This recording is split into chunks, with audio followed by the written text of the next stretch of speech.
Cuando uno está tranquilo acá sentado en el sofá, tranquilo, moviendo el rabo, que es como el momento así de distracción, de retoso, siempre viene el niño de la casa o viene un niño a la casa y está agarrándole uno el rabo. Por favor, no toque.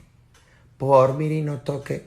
Uno de los gatos debería tener un letrero encima que dice, por favor, mire y no toque, no se siente, no apriete, no se acerque. Luego uno rajunja, luego uno pela diente y luego es que, ay, no, este animal satánico, este animal que viene con el diablo, este animal que trajo la rabia consigo.